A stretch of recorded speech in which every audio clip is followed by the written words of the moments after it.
Looks like I'm going to have to split this into 3 sections, actually. All right, so part 2 of Journal Entry 36.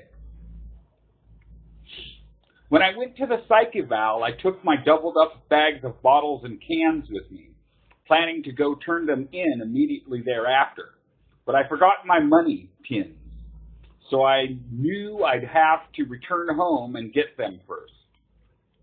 The appointment ended at almost exactly noon.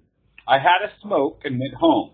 I left my bag of cans and bottles at home because I didn't think I could get them past security at my PO's office. I forgot to mention that the night before last, on Beaverton Hillsdale Highway, I came to a 7-Eleven and found an Arizona iced tea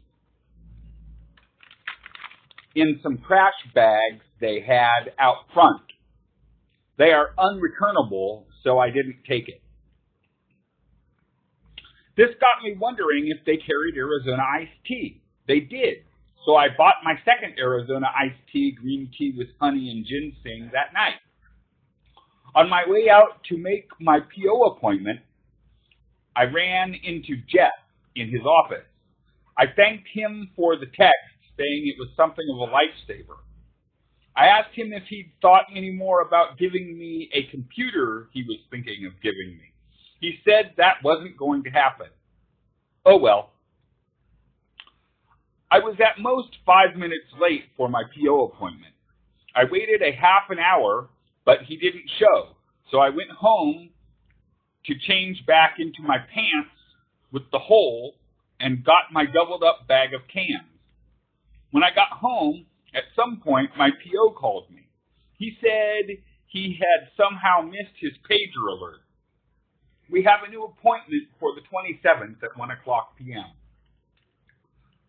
I forgot to mention that the night before last, when I was about to enter my room, the black lady in one of the rooms next door gave me a grocery sack full of bottles, mostly water bottles, if I remember correctly.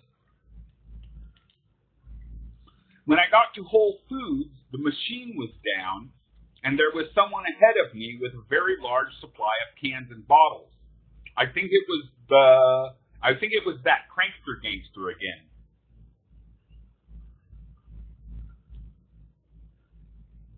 So I headed for Trader Joe's and got $13.60 for my effort.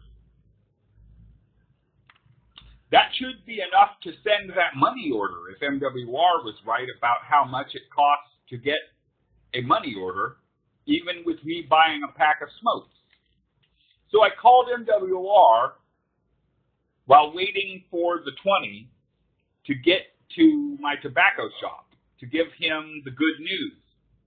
I asked him if he thought the post office was open.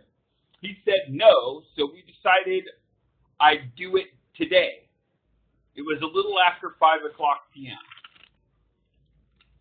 When I got home, I relaxed, smoked, and played some NetHack in preparation for this journal entry. But I got too tired in the middle of writing it and went to bed. When I woke up, I again relaxed, smoked, and played some NetHack in preparation for continuing this journal entry. I had to stop again to get a pack of matches, so I decided I would also go to the post office to get MWR that money order. I got on the Max at Skidmore Fountain and got off at the Petersons next to the library. Got my matches and a tuna sandwich and left, forgetting my food stamp card. A kindly stranger returned it to me. ADHD strikes again. I forgot to mention that yesterday, as I was taking the 20 to Whole Foods, I put my bag of cans and bottles on the seat next to me, and the driver told me to take my dirty bag of cans and bottles off the seat. I protested that it wasn't dirty. That's why I double up my bag and shake all the liquid out of them carefully before putting them in my bag. but he said, yes, they were. It was inconvenient. I had to lift and move my bag of cans and bottles each time new passengers got on, as the bag blocked the aisleway. I also forgot to write that when I went to the library, I also forgot to write that when I went to buy my pack of smokes, I forgot that I had switched brands. The cashier, who I've had trouble with before, said $4.85. I said, you jacked the price up that much? He said that they had always cost that much. That's when I realized my mistake. I said, weens, not eagles. He yelled that I needed to take my headphones off in his store, that he didn't like to be yelled at, and that he needed to be able to talk to me. I consider myself warned, and I hope I remember. I'd like that tobacco shop. Good prices. This is the end of part 2.